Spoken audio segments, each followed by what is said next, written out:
EVM अविश्वसनीय है तो उसके खिलाफ कोई लड़ाई क्यों नहीं चल रही? हिंदुत्व और साफ हिंदुत्व दोनों एक ही है। क्या मुद्दे होंगे जिनको लेकर आप लड़ेंगे? भारतीय जनता पार्टी आज सांप्रदायिक सौहार्द बिगाड़ रही है। चुनौती ये हो गई कि आप मुद्दों को लेके आएंगे लेकिन उनके प्रोपेगेंडा से कैसे लड़ेंगे? अघोषित रूप से अनुसूचित जाति, अनुसूचित जनजाति और पिछड़े वर्गों को जो संविधान प्रदत्त आरक्षण है उसको भी निष्प्रभावी शून्य करते जा रहे हैं। यह बात कही जा रही है कि इन्होंने हमारा हक खा लिया।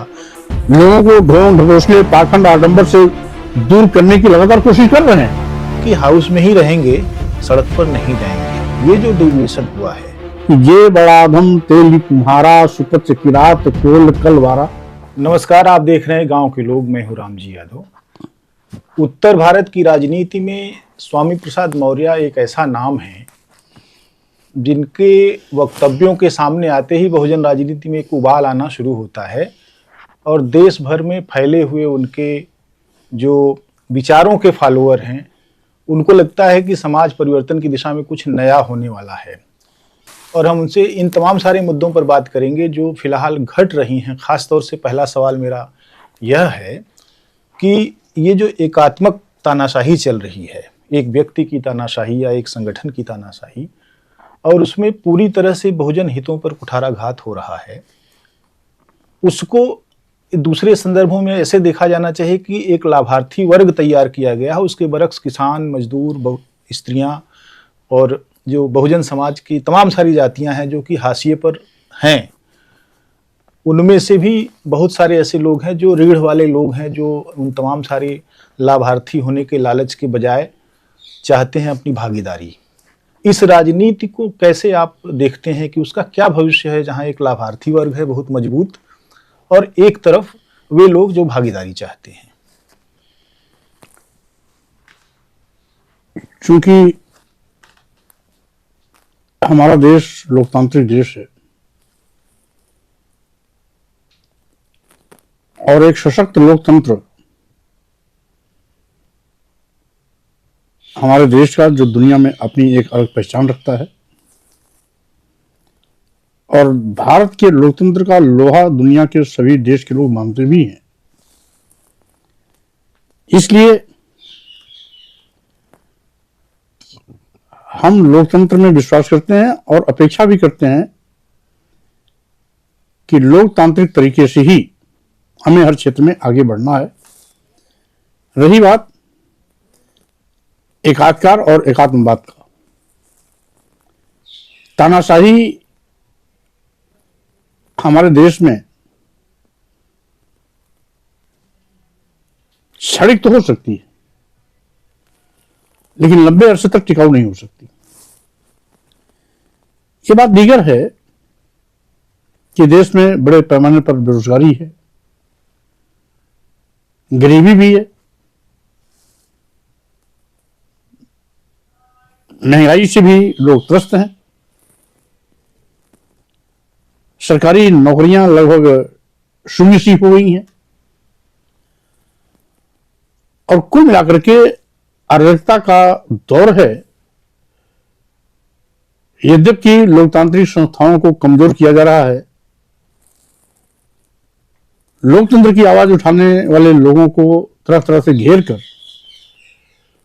उनको दबाया जा रहा है, आवाज को दबाने की कोशिश की जा रही है।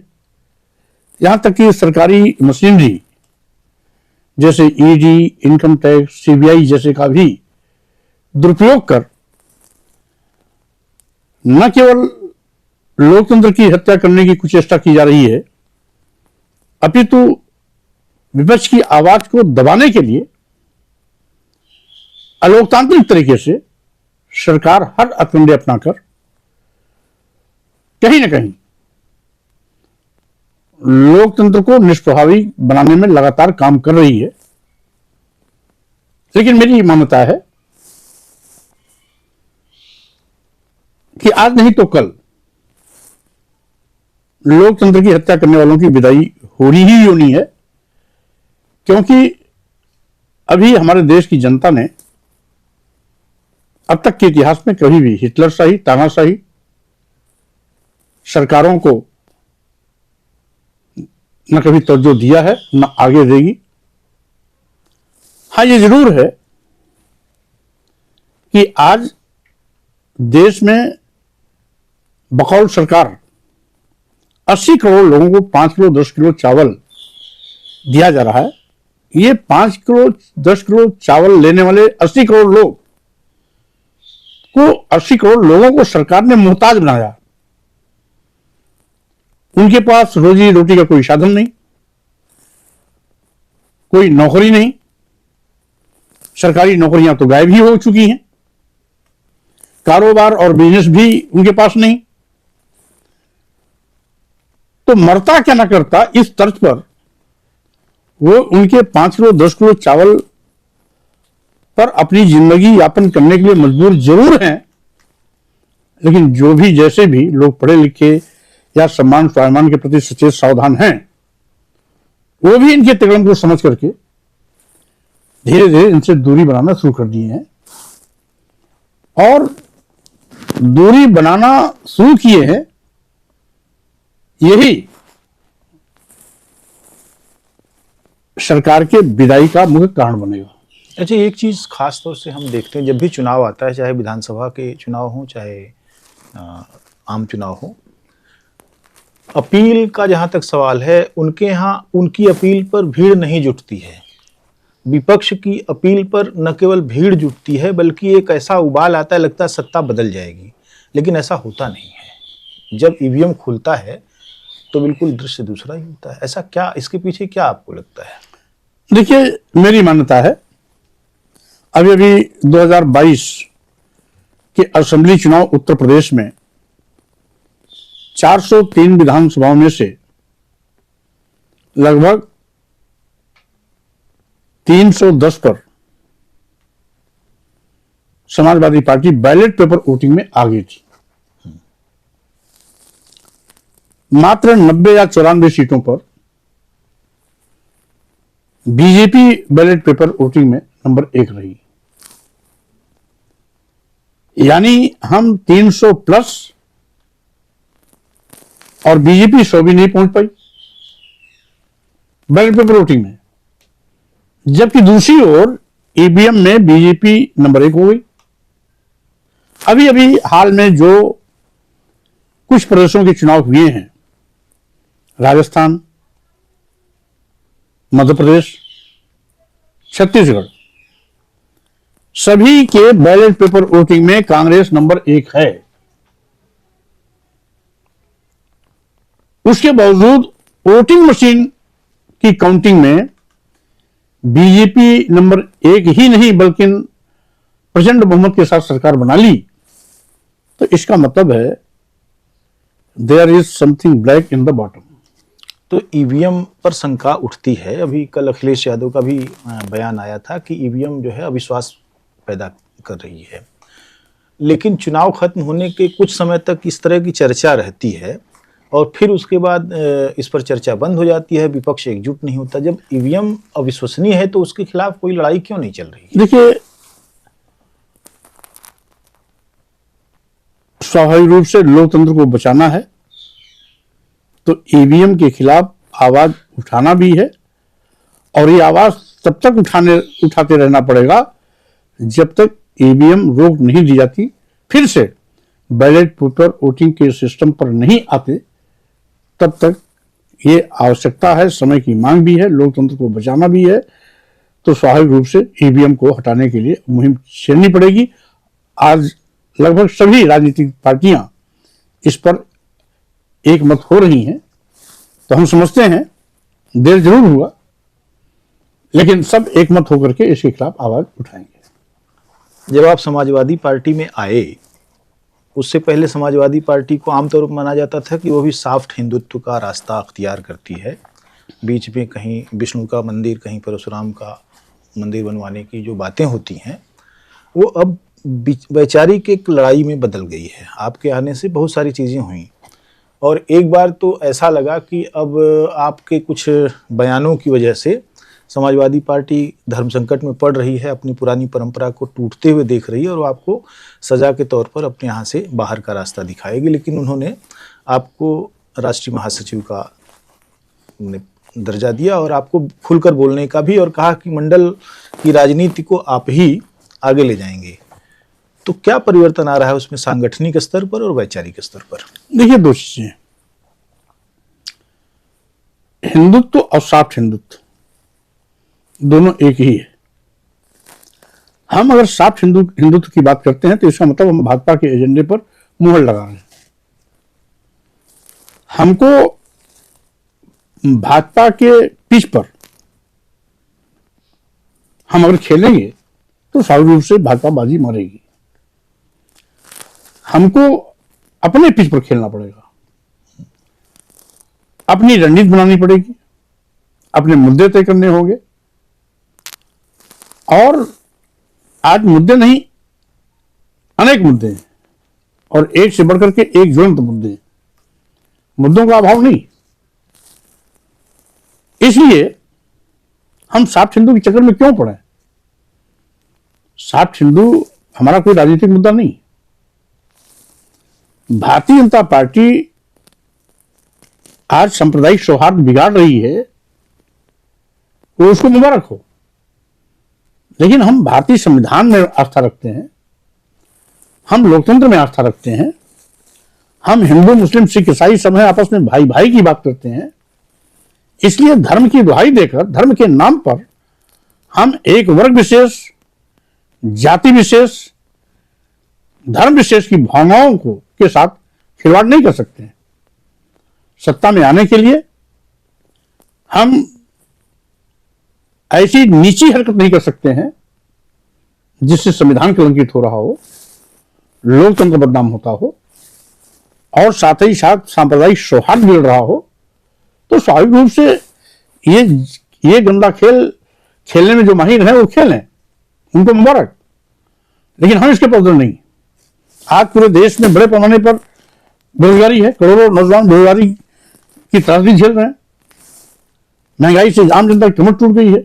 किसानों को दुगना लाभ दिलाने का वादा करने वाली भाजपा सरकार आज तक दुगना लाभ तो दूर जाने दीजिए, जब जब किसानों के खेत में उत्पाद होता है तब तक सरकारी करके नजारा सजाते हैं। बिचौलियों के माध्यम से उन्हें पौने दामों में उनको अपनी उपज बेचनी पड़ती है। छुट्टा जानवरों का आतंक अलग से है, जो किसानों की फसल चर करके बराबर कर देते हैं। वहीं पर आज तो छुट्टा जानवरों के द्वारा बड़े पैमाने पर चौपहिया वाहन का एक्सीडेंट हो रहा है, मोटरसाइकिल का एक्सीडेंट हो रहा है, साइकिल वाले का एक्सीडेंट हो रहा है, कहीं कहीं सालों की लड़ाई में आम जनता चपेट में आ जाती है, मौत की घाट उतार दी जाती है। आए गए दिन प्रतिदिन औसत हर जिले में एक मौत तो मिनिमम होती है। और इसीलिए मैं कहना चाहता हूं, आज सभी कोई भी वर्ग हो, यहां तक कि व्यापारी जिसने भाजपा सरकार को वोट भी दिया, नोट भी दिया, उसका भी शोषण जीएसटी के माध्यम से हुआ, बड़े पैमाने पर धन उगाही हुई।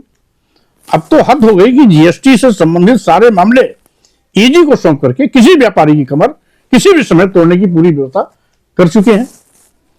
यह पहली असफल सरकार है जो सरकारी विभागों, प्रतिष्ठानों, संस्थानों जिसमें नौजवानों को सरकारी नौकरियां मिलने की उम्मीदें हुआ करती थी, उनकी उम्मीदों का गला घोट करके उन सारे संस्थानों को अपने चहेते उद्योगपतियों के हवाले औने पौने दामों में बेचने का भी पाप कर रहे हैं। आज देश के सभी बंदरगाह बेच दिए गए, एयरपोर्ट बेच दिए गए, एयर इंडिया बेच दिया गया, सभी रेलवे स्टेशन बेच दिए गए, कई दर्जन ट्रेनें भी इनको हैंड ओवर कर दी गई। LIC जैसी बड़ी संस्था जिसमें लाखों लोग काम करते हैं, उसको भी बेच दिया गया।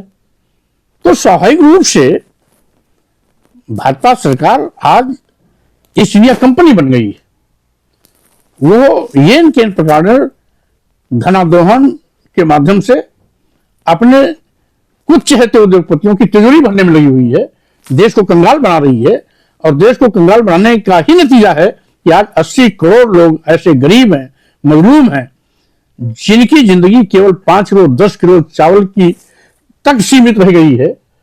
तो उनके बच्चे पढ़ेंगे, उनको कपड़ा चाहिए, उनको दवाई इलाज चाहिए, उनको भी स्कूलिंग होनी चाहिए कि नहीं होनी चाहिए, और उनके घर में पढ़े लिखे बच्चों को नौकरी मिलेगी नहीं मिलेगी, इसकी भी चिंता खत्म। तो सरकार इस प्रकार की परिस्थितियां पैदा कर रही है जिससे कि लोग हमारी मेहरबानी पर जिंदा रहें। लेकिन ये एक चुनाव दो चुनाव में चल सकता है। अभी लेकिन पिछले दिनों निकाय चुनाव के दौरान ये देखा गया कि एक नैरेटिव जो वहाँ फैला वो अतीक अहमद की हत्या के तत्काल बाद यह था सबक सिखाने वाला नैरेटिव, और बाकी दूसरे लोग जो स्थानीय नैरेटिव बना रहे थे, वहाँ की समस्याओं को लेकर लड़ रहे थे, वो सामने नहीं आ पाए। ऐसे में अभी आने वाला आम चुनाव और उत्तर प्रदेश का 27 में होने वाला विधानसभा चुनाव, वो मुद्दों पर लड़ा जाएगा, तो क्या मुद्दे होंगे जिनको लेकर आप लड़ेंगे? नहीं, उन मुद्दों को तो मैंने जिक्र किया।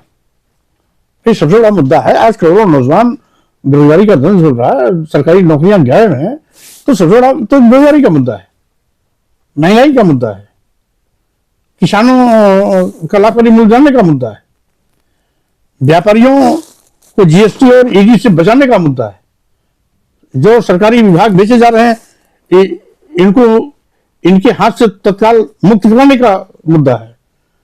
आज लोकतंत्र खतरे में है। लोकतांत्रिक आवाज को दबाने के लिए ईडी, सीबीआई, इनकम टैक्स का दुरुपयोग हो रहा है। ऐसे मुद्दे हैं जो, और यहां तक कि संविधान भी आज खतरे में है। संविधान की शपथ लेने वाले संवैधानिक पदों पर बैठे हुए माननीय प्रधानमंत्री और माननीय मुख्यमंत्री अघोषित रूप से अनुसूचित जाति, अनुसूचित जनजाति और पिछड़े वर्गों को जो संविधान प्रदत्त आरक्षण है उसको भी निष्प्रभावी शून्य करते जा रहे हैं। तो स्वाभाविक रूप से आज मुद्दों का टोटा नहीं है। मुद्दे खोजिए एक तो है हजार, इसलिए हम मुद्दों के साथ जाएंगे। लेकिन मुद्दों के साथ एक बड़ी चुनौती ये हो गई कि आप मुद्दों को लेके आएंगे, लेकिन उनके प्रोपेगेंडा से कैसे लड़ेंगे? ये एक बड़ी चुनौती। देखिए, दो चीजें होती हैं। प्रोपेगेंडा से भी हम उनके प्रोपेगेंडा से भी हम लड़ने की कोशिश कर रहे हैं। हाँ, ये जरूर है कि क्योंकि उनका प्रोपेगेंडा धर्म बेस्ड है, इसलिए उस प्रोपेगेंडा के चक्कर में दूसरे और नहीं पड़ते, कहीं धर्म विशेष के लोग उनसे नाराज ना हो जाए। लेकिन हमारे भारतीय संविधान के अनुच्छेद 51 जे में इस बात का प्राविधान है कि हम लोगों को ढोंग, पाखंड, ढकोसले और आडंबर से दूर करके उनको वैज्ञानिक सोच के साथ खड़ा करें। तो हम तो संविधान के दायरे में रह करके लोगों को ढोंग, ढकोसले, पाखंड, आडंबर से दूर करने की लगातार कोशिश कर रहे हैं। और साथ ही साथ हमें खुशी है कि हमें उस पर कामयाबी भी मिली, क्योंकि हमारे इस अभियान के तहत तमाम ऐसे बड़े बड़े पर्व आए जहां पर बेतहाशा भीड़ हुआ करती थी। भीड़ का टोटा उनको पड़ गया। अभी दो महाशिवरात्रि का पर्व गया, उसमें कांवरियों का पहले कहीं लाइन नहीं टूटता था। हम दो महाशिवरात्रि का पर्व ऐसा गया जिसमें कांवरियों के टोटे पड़ गए। 70% कांवरियों की भीड़ कम हो गई। सरकार बैकफुट पे आ गई। आज अखंड रामायण और तुलसी सुंदरकांड पाठ पढ़ाने के लिए और अखंड कीर्तन कराने के लिए सरकार प्रत्येक डीएम के पास 1-1 लाख रुपए की तत्कालिक निधि भेजी, और ये भी कहा कि जितना इस पे खर्च होगा हम व्यवस्था और देंगे। तो स्वाभाविक रूप से आजादी के बाद से लेकर के आज तक सरकार कभी भी इतनी बैकफुट पे नहीं आई कि उसको मुंह की खानी पड़े, और धार्मिक संस्कारों के लिए सरकारी पैसा देकर के उनको करने के लिए प्रोत्साहित करे, मजबूर करे। तो स्वाभाविक रूप से ये जो अभियान चला उसी का नतीजा है कि बड़े पैमाने पर बैकवर्ड क्लास के लोग, शेड्यूल कास्ट के लोग उस ढोंग, ढकोसले, पाखंड और आडंबर से दूर हुए हैं। और यही कारण है कि इनके यहाँ भीड़, कार्यक्रमों में भीड़ की टोटा महसूस हुई, और यही कारण है कि सरकार को बैकफुट पे आकर के सरकारी पैसे से धार्मिक आयोजनों को कराने के लिए मजबूर होना पड़ा। एक पक्ष इसका यह भी है, जैसे उन्होंने यह साबित किया और प्रोपोगेट किया कि सपा यादवों की पार्टी है, उसमें दूसरे लोगों की जगह कम है। सपा का जो सांगठनिक ढांचा है उसमें भी कई तरह की प्रॉब्लम दिखती है, और बसपा में भी दिखती है। उन्होंने इसको और ज़्यादा प्रोपोगेट किया। तो अब आप राष्ट्रीय महासचिव के नाते समाजवादी पार्टी में एक विविधतापूर्ण सामाजिक जो समावेश है, उसके लिए क्या योजनाएं आपके पास? देखिए, इसमें कोई दो राय नहीं कि भारतीय जनता पार्टी प्रोपेगेंडा में माहिर है। यूं कहिए कि झूठ की खेती करती है तो शायद अतिशयोक्ति नहीं होगी। वो हजार झूठ बोल करके किसी भी महाझूठ को सच साबित कर देती है। लेकिन उसके बावजूद जो कमियां संगठन में है, हम उसको दूर करने की लगातार कोशिश कर रहे हैं। इसमें कोई दो राय नहीं, मैं इससे सहमत भी हूं। जो सच है उससे सहमत होना चाहिए। संगठनात्मक अभाव था। संगठन के नाम पर हमारे सभी प्रदेश स्तर के और जिला स्तर के संगठन तो होते थे, लेकिन जो सेक्टर, जोन और बूथ कमेटियां होती हैं वो गायब थी। इस पर काम शुरू हुआ है। हाँ, इतना जरूर है कि संगठन की संस्कृति बनाने की पहले से नहीं रही है, इसलिए हमारे पार्टी नेतृत्व को भी कुछ अधूरा जरूर लग रहा है। लेकिन लोकतंत्र में लोकतांत्रिक तरीके से हमें अगर आगे बढ़ना है तो संगठनात्मक ढांचा खड़ा करना आवश्यकता भी है, समय की मांग भी है, और साथ ही साथ अच्छे संगठन का लक्षण भी है। अच्छा, बौद्धिक लोगों की जगह लगातार बाहर होती जा रही है। उनके यहाँ जो फर्जी बुद्धिजीवी आते हैं वो अलग अलग जगहों पर रखे जाते हैं, लेकिन हम देखते हैं कि जो बहुजन राजनीति के पक्षधर लोग हैं, बुद्धिजीवी हैं, उनको कोई जगह नहीं है। हमारे यहाँ का लेखक इस बात को लगभग हिकारत की नज़र से देखता है कि वो उनके यहाँ जाए, यानी उनको कोई बुलाता नहीं तो जाने में भी उनको लगता है हेठी है। तो एक व्यापक बौद्धिकों का, अध्यापकों का और तमाम सारे ऐसे लोगों का, पत्रकारों का एक जमावड़ा है देश में, जो इस राजनीति के पक्षधर हैं, इसके लिए काम करना चाहते हैं। उनके पास जितना भी स्पेस हो, सोशल मीडिया से जुड़े हुए लोग, तो उनको लेकर किस तरीके की योजनाएं हैं कि उनको एकजुट किया जाए और उनका कम से कम उनका जो बौद्धिक लाभ है वो समाज की राजनीति को मिले? देखिए, ये इसमें कोई दो राय नहीं। आपका ये प्रश्न अपनी जगह बहुत उचित है, सामयिक भी है कि आज मीडिया, यद्यपि उसे लोग गोदी मीडिया भी कहते हैं, मोदी मीडिया भी कहते हैं, मनोवादी मीडिया भी कहते हैं, इसलिए कि मीडिया में 90% लोग एक वर्ग विशेष के, उसके मालिक सभी टॉप कैपिटलिस्ट हैं। उसमें संपादक से लेकर रिपोर्टर तक सभी एक वर्ग विशेष के हैं, जाति विशेष के हैं। तो स्वाभाविक रूप से असमानता तो है। हाँ, ये भी सही है कि हमारे लोगों को लिखने पढ़ने का मौका बाद में मिला। हर परिस्थिति में, हर देश काल परिस्थिति में एक वर्ग विशेष को शिक्षा लेने का एक अधिकार था,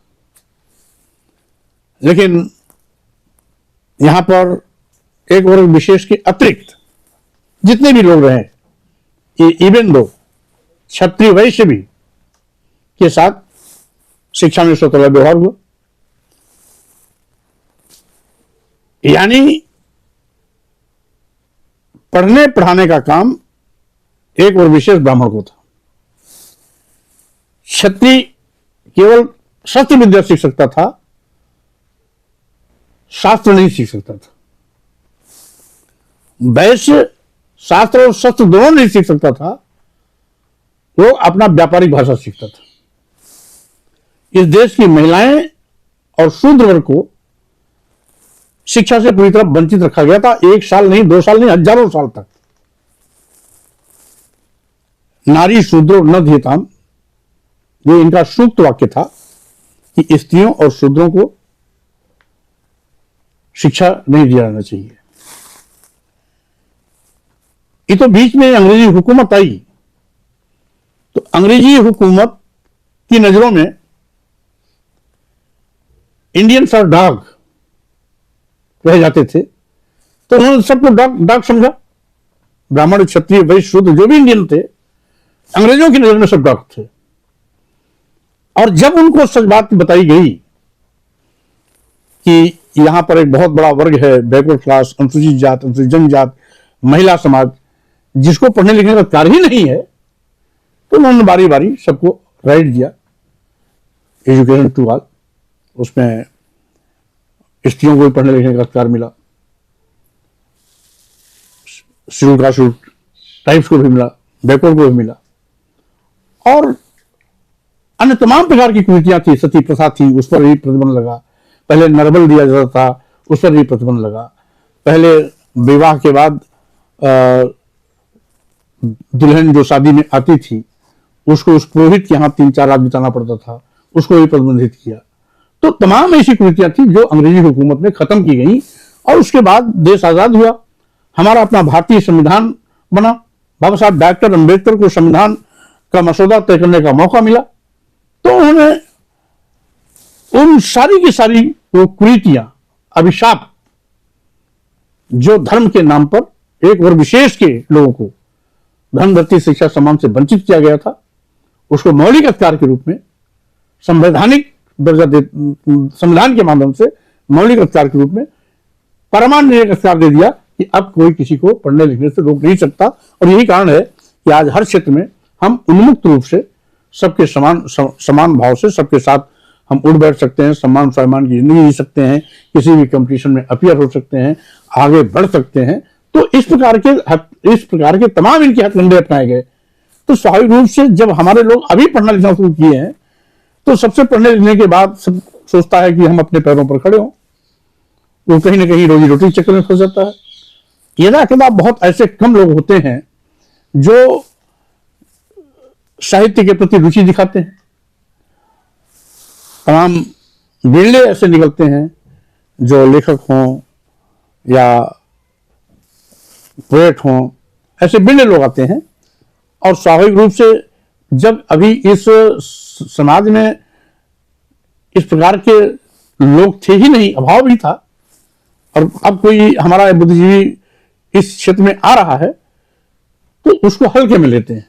जितनी गंभीरता से लिया जाना चाहिए, जितना उसको महत्व दिया जाना चाहिए, वो इसलिए नहीं कि वो जानते हुए नहीं करते, वो अनजाने हैं, अभी इसके प्रति उनकी समझ नहीं हो पाई है। ना समझने के तहत वो हमारे लेखकों को, हमारे बुद्धिजीवियों को, हमारे कविताकारों को वो तरजीह अभी नहीं दे पा रहे जो देना चाहिए। लेकिन जैसे जैसे समाज जागरूक हो रहा है, वैसे वैसे लेखकों और साहित्यकारों तथा हमारे साहित्य कविता के माध्यम से अपना संदेश देने वाले साहित्यकारों को भी अब लोग समझने भी लगे हैं, बूझने भी लगे हैं, और उनको महत्व भी देना प्रारंभ किए हैं। आपने जो अभी बताया, एक इतिहास क्रम में चीजें इतनी पॉजिटिव हुई कि हम मुख्यधारा के हिस्सा हो गए, स्वाभाविक रूप से। लेकिन आज की स्थिति यह है कि इतिहास वहाँ निगेटिव तरीके से बढ़ गया है, जहाँ जाति विद्वेष, सामाजिक विद्वेष एक बड़ी जनरल फिनोमिना बन गई है। ऐसे समय में एक बड़ी चुनौती यह है कि आपकी जो सोशल इंजीनियरिंग की अवधारणा थी वह अभी खतरे में है। तो उसको खतरे से निकाल कर एक कार्यरूप में कैसे लिया जा सकता है, कैसे सोशल इंजीनियरिंग होगी जहाँ यह बात कही जा रही है कि इन्होंने हमारा हक खा लिया, ये बात कही जा रही है कि और उत्पीड़क उनको पीट रहा है लगातार, फिर भी एक नहीं हो रही। ये दो चीजें, इन्होंने जुर्म, जाति, अत्याचार, अन्याय, शोषण को धर्म के नाम पर जायज ठहराते हुए धर्म का उसका हिस्सा बना रखा था। जैसे मनुस्मृति में एक श्लोक है कि शूद्रम तुकारेत दास्यम क्रीतम अक्रीतम हुआ, दास्यैव तु जन्मना ब्राह्मणम तु स्वयं हुआ। यानी ब्राह्मण एक स्वयंभू शक्ति है, उसको कुछ करने की आवश्यकता नहीं है। शूद्र गुलामी करने के लिए ही पैदा हुआ है, चाहे बेगारी में करे और चाहे कुछ दाम लेके करे। तो इन्होंने क्या किया, धर्म के नाम पर, वो धर्म की व्यवस्था के नाम पर हमें गुलाम बना करके हजारों साल तक रखे। और ये नहीं, हमें धन, धरती, शिक्षा, सम्मान से वंचित भी किया। इसी प्रकार से जैसे तुलसीदास जी की रामचरितमानस को, यद्यपि वह है महाकाव्य, लेकिन फिर भी लोग उसको धार्मिक पुस्तक मानते हैं। तो उसमें यह कहना कि ये बड़ाधम तेली कुम्हारा सुपच किरात कोल कलवारा, अब यानी अधम जातियां उसमें नाम गिना रहे हैं। रिएक्शन लोगों ने इसलिए नहीं किया, इसको धर्म मान करके इसका पाठन भी करते रहे, सुनते भी रहे, और यहां तक कि अपने यहां इसका पाठ कराने के लिए लोगों को दावत भी खिलाते थे और जाते वक्त दक्षिणा भी देते थे। यानी धर्म के नाम पर अपने यहां माइक बंधवा करके अपने को भी गाली देते थे, गाली देने वालों को सबको पूरी भी खिलाते थे और जाते वक्त विदाई भी देते थे, दक्षिणा भी। तो ये धर्म के नाम पर जो उन्होंने हमारे साथ भेदभाव किया, जात पात का रंगानाच किया, आज छुआछूत ऊंच नीच जो भेदभाव ये धर्म के नाम पर पैदा किया गया, और धर्म के नाम पर हमारा शोषण भी हुआ, धर्म के नाम पर हमें सभी सुविधाओं से वंचित भी किया गया। और यहां तक कि उन्होंने तो यह भी लिख दिया कि पूजे विप्र सकल गुण हीना, यानी समस्त गुणों से हीन होने के बावजूद भी ब्राह्मण पूजनीय है। और आगे क्या लिखते हैं, मतलब इतने पर ही उनको संतोष नहीं हुआ, आगे भी लिख देते हैं कि पूजनीय शूद्र गुण ज्ञान न प्रवीणा, यानी गुणी भी है, ज्ञानी भी है, ज्ञान में महारत प्राप्त वाणी दक्ष प्रवीण भी है, फिर भी अगर शूद्र है तो उसका सम्मान नहीं करना है। यह धर्म के नाम पर इन्होंने ऐसा किया, तो इसलिए धर्म के नाम पर लोग उसका बगावत नहीं कर पाए। ढोल गंवार सूद पशु नारी सकल ताड़ना खेत करी, यानी देश की समस्त महिलाओं को और पूरे शूद्र समाज को मारने पीटने प्रताड़ित करने का पात्र बता दिया। महिलाओं को तो नीच में भी नीच का दर्जा दे करके इतनी घिनौनी बातें की, लेकिन धार्मिक जामा पहना करके ये बातें कही गई। इसलिए इसको लोगों ने अपने सम्मान से नहीं जोड़ा। सम्मान स्वाभिमान से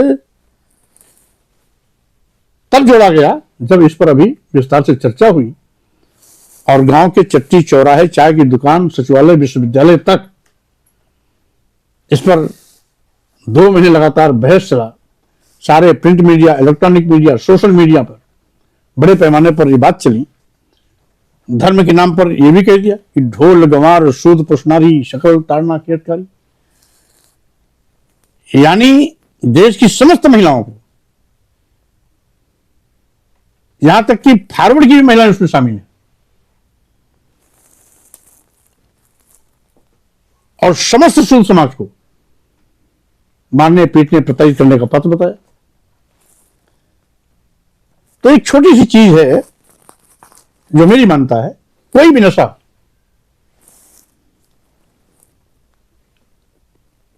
एक घंटा 2 घंटा 10 घंटा 12 घंटा 24 घंटे अपना असर डालती है। धर्म का नशा एक ऐसा नशा है जो एक बार किसी पर चढ़ गया तो कभी उतरता नहीं। तो ये धर्म का नशा है जिसके चक्कर में हम अपने सम्मान को भूल गए, स्वाभिमान को भूल गए, गाली को धर्म मान लिया, अपमान को धर्म मान लिया, और नीच से नीच होने का प्रमाण पत्र भी मैंने स्वीकार कर लिया। तो स्वाभाविक रूप से अब इसी धर्म के नशा को उतारने की आवश्यकता है। और जहां तक रही बात मीडिया के संबंध में, तो आपने, मैं मानव काशीराम जी के एक बात का हवाला देना चाहूंगा। मानव काशीराम साहब कहते थे कि 3 चीजों का हमारे पास अभाव है। पहली बात प्रेस, जैसा कि चाहे इलेक्ट्रॉनिक मीडिया हो चाहे प्रिंट मीडिया हो, सभी कैपिटलिस्टों के हाथ में है। या सेकंड पायदान जो है वो एक जाति और विशेष के लोगों का है। फिर दूसरा उसका एक है प्लेटफॉर्म्स, हमारे पास प्लेटफॉर्म्स नहीं है, जबकि तमाम विश्वविद्यालय, डिग्री कॉलेज, इंटर कॉलेज, दुनिया भर के तमाम विद्यालय एक और विशेष के पास थे। जब हमारे लोग भी नकल करके उस दिशा में आगे बढ़ने लगे तो तू डाल डाल में पात पात तरीका बदलते चले गए। आज इतने विद्यालयों को खोलने का मार्ग इतना कठिन कर दिया कि अब गुरु कतौरू समारू मोरू विद्यालय खोलने का कभी सपने भी नहीं सोच सकते। इसी प्रकार से तीसरा था प्रोपेगेंडा। प्रोपेगेंडा, चूंकि हम जिस वर्ग से बिलोंग करते हैं, OBC, backward schedule caste, schedule tribes, ये सभी कमेरे समाज के हैं। 24 घंटा हड्डी तोड़ मेहनत करते हैं, काम करते हैं। खेत है तो खेती काम में व्यस्त रहेंगे, खेत नहीं है तो मजदूरी काम में व्यस्त रहेंगे। लेकिन 24 घंटा हड्डी तोड़ मेहनत करके अपने पूरे परिवार को चलाते पालते पोसते हैं। फालतू समय इनके पास नहीं। लेकिन एक वर्ग विशेष, एक ऐसा वर्ग है, एक विशेष महत्व वाला दर्जा लेने वाला, जो स्वयं अपने को कहता है, वो कभी अपने हाथ से हल्की मुठियां नहीं पकड़ेगा, कभी फावड़ा नहीं पकड़ेगा, कभी झाड़ू नहीं पकड़ेगा, कभी कोई काम नहीं करेगा। बैठे बैठे एक जगह धर्म के नाम पर वो चंदा भी लेता है, दान दक्षिणा भी लेता है, मालपुआ भी खाता है और लोगों को धर्म के नाम पर धोखा भी देता है। तो स्वाभाविक रूप से वो बैठे बैठा है, सारी सुविधा उनके पास आ रही है और काम नहीं है तो फालतू भी है। तो स्वाभाविक रूप से अपनी सौ झूठी बात को 1000 बार कह करके सच साबित कर देंगे। ये उनमें एक कला है। हमारे लोगों के पास न एक कला है और ना ही समय है। मान्यवर कांसीराम ने राजनीति को और सत्ता को गुरु किल्ली कहा था, और मुझे लगता है कि बहुजन समाज ने गुरु किल्ली से दरवाजा खोला, सत्ता पाई, और लगभग 30 वर्षों तक उन्होंने किसी दूसरे को आने का समय दिया नहीं, और फिर वो बिल्कुल बाहर हो गए। इस बीच में उन्होंने प्रेस तो स्थापित ही नहीं किया, प्रेस के लोगों को भी किसी भी तरीके से एम्पावर नहीं किया। ये कितनी बड़ी गलती आप मानते हैं इसको? ये सही है कि मीडिया के क्षेत्र में कदम आगे बढ़ाना चाहिए था, और मानवर कांसीराम ने शुरुआती दौर में बहुजन समाज के कार्यकर्ताओं के लिए बहुजन संदेश के नाम की पत्रिका भी निकालते रहे। इत्तेफाक से उनके परिनिर्वाण के बाद उसका भी प्रकाशन बंद हो गया। ये ड्रॉबैक है, होना चाहिए। इस क्षेत्र में न बसपा कदम आगे बढ़ा पाई, न समाजवादी पार्टी कदम आगे बढ़ाई। दोनों को कई बार, 4 बार दोनों को सत्ता में आने का मौका भी मिला। तो ये भाव तो आज भी कहीं न कहीं हमें टीसता है। होना चाहिए, कम से कम अगर हमारा प्रेस होता, हमारा इलेक्ट्रॉनिक मीडिया होता, तो कम से कम हम अपने चैनल के माध्यम से भी काउंटर कर सकते थे, अपने प्रिंट मीडिया के माध्यम से भी काउंटर कर सकते थे। ये तो इत्तेफाक है कि आज सोशल मीडिया बड़े पैमाने पर तेजी के साथ आगे बढ़ा है। तो स्वाभाविक रूप से बहुजन मीडिया हम समझते हैं, क्योंकि बहुजन की संख्या ज्यादा है, तो सोशल मीडिया में बहुजन समाज भी आगे होगा ही होगा। और जब अभी डिबेट चला, चाहे रामचरित मानस से संबंधित हो या किसी ढोंग ढकोसले पाखंड पर जब भी कभी प्रहार हुआ, तो हमने देखा कि बहुजन सोशल मीडिया जिस तरीके से अपने सोशल प्लेटफॉर्म के माध्यम से मामले को आसमान तक चढ़ाया, उसी का परिणाम रहा कि मनवादी मीडिया भी अनचाहे अपनी टीआरपी बढ़ाने के लिए मेरी उस बात को नकारात्मक सकारात्मक किसी भी रूप में दिखाने के लिए मजबूर हुए। नकारात्मक दिखाए तो भी मेरा संदेश गया, सकारात्मक दिखाए तो भी मेरा संदेश गया। करोड़ों करोड़ लोगों को ये बातें पहुंचाई गई तो पहुंचाए तो इलेक्ट्रॉनिक मीडिया, प्रिंट मीडिया भी, लेकिन श्रेय जाता है सोशल मीडिया को। जी। तो स्वाभाविक रूप से बहुजन सोशल मीडिया आज उस कमी की भरपाई कुछ कुछ कर रहा है जो सही मायने में हमें प्रिंट और इलेक्ट्रॉनिक मीडिया से होना चाहिए था। वो कमी तो है, लेकिन सोशल मीडिया कहीं ना कहीं उसे कंपनसेट करने की लगातार कोशिश कर रहा है। एक आप जिस दौर की राजनीति से आए, वहाँ संसद और सड़क दोनों की भूमिका बहुत बड़ी थी।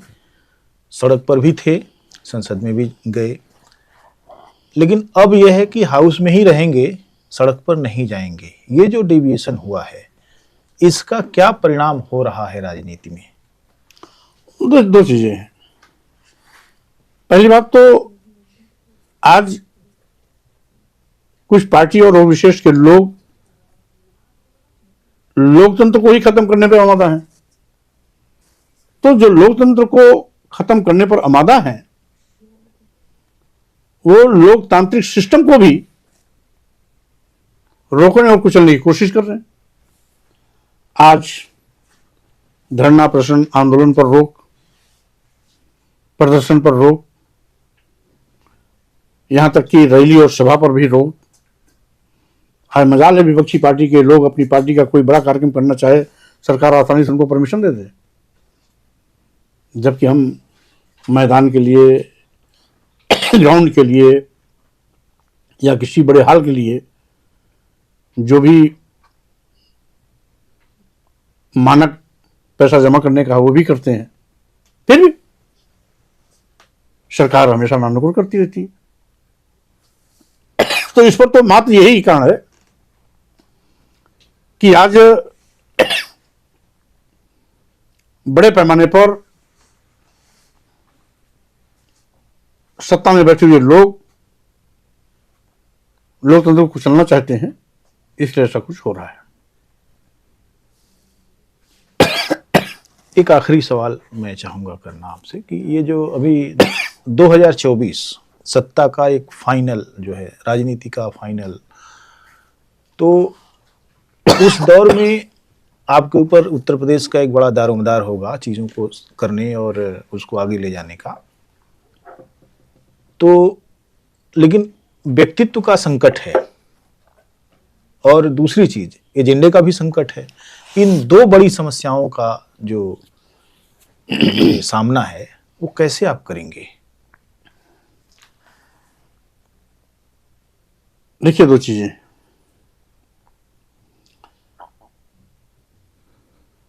समय समय पर व्यक्तित्व भी मिल जाता है और विचार तो स्वाभाविक रूप से कभी मजबूती के साथ उठता भी है, कभी गिरावट भी आती है, उतार चढ़ाव चलता रहता है।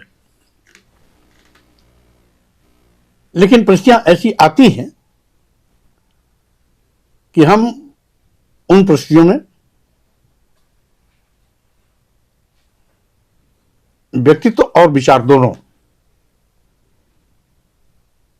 समाज में कहीं ना कहीं किसी न किसी रूप में उभर के आ ही जाते हैं, जो समाज को, राष्ट्र को नेतृत्व देने में भी सक्षम होते हैं। और हमारा अतीत इस बात का गवाह है।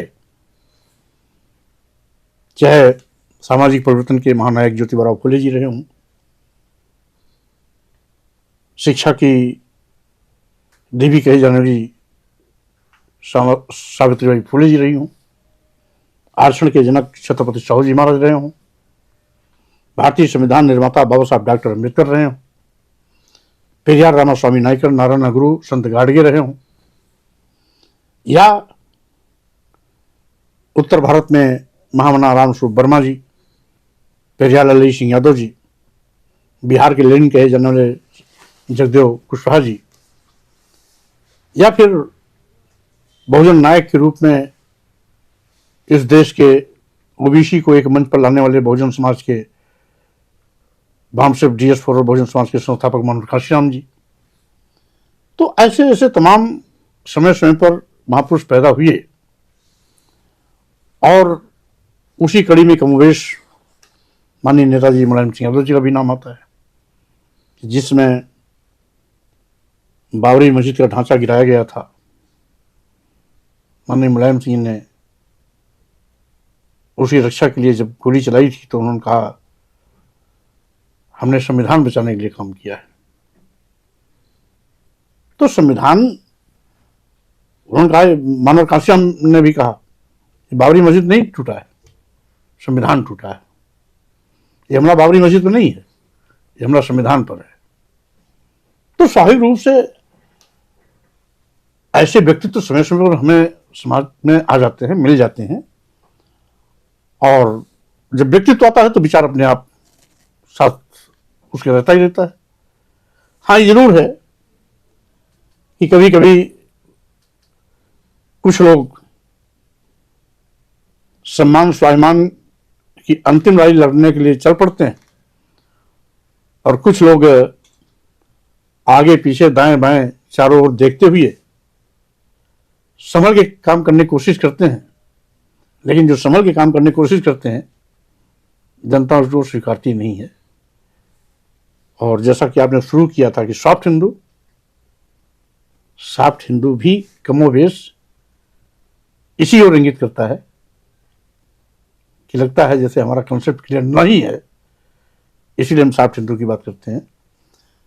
आज बात हिंदू और सॉफ्ट हिंदू की नहीं, आज बात व्याप्त अनेकों देश की उन समस्याओं से है जिसकी मार से देश के लोग पीड़ित हैं, तबाही मची है, हाहाकार की परिस्थिति है। तो स्वाभाविक रूप से आज हमें उन ज्वलंत मुद्दों के साथ जनता के बीच में जाना चाहिए। हमें हिंदुत्व और सॉफ्ट हिंदुत्व के चक्कर में नहीं पड़ना चाहिए। ये जिसके लिए ये संसाधन बन सकता है वो उसका लाभ लें, लेकिन अगर कोई दूसरा कुएं में कूदा है तो हम कुएं में क्यों कूदें? हमें तो अपना रास्ता अपने तौर तरीके से तय करना होगा। इसलिए हम उम्मीद करते हैं कि आने वाले समय में देश का परिदृश्य बदलेगा। अभी हम बात कर रहे थे माननीय स्वामी प्रसाद मौर्य साहब से। यह बातचीत उनके लखनऊ स्थित घर पर रिकॉर्ड की गई है, और मैं आप सभी मित्रों से निवेदन करूंगा कि गांव के लोग को सब्सक्राइब करें और इसके तमाम सारे जो कार्यक्रम हैं उसको देखें, क्योंकि हम लोग बहुजन समाज की उन समस्याओं और मुद्दों के साथ साथ इसके इतिहास को लेकर जिस तरह से काम कर रहे हैं, वो आने वाले समय में राजनीति और सांस्कृतिक जो माने परिदृश्य है उसको बदलने में बड़ी भूमिका निभाएगा। इस चैनल को सब्सक्राइब करने के लिए या यूट्यूब पर खोजने के लिए आप @GAONKELOGBSB टाइप करें, यह चैनल दिखेगा, इसको सब्सक्राइब करें, लगातार नोटिफिकेशन जाएगा। बहुत बहुत धन्यवाद स्वामी प्रसाद जी, आपका बहुत बहुत धन्यवाद। हम जल्दी ही किसी और व्यक्तित्व से फिर बातचीत लेकर हाजिर होंगे। बहुत बहुत धन्यवाद। नमस्कार।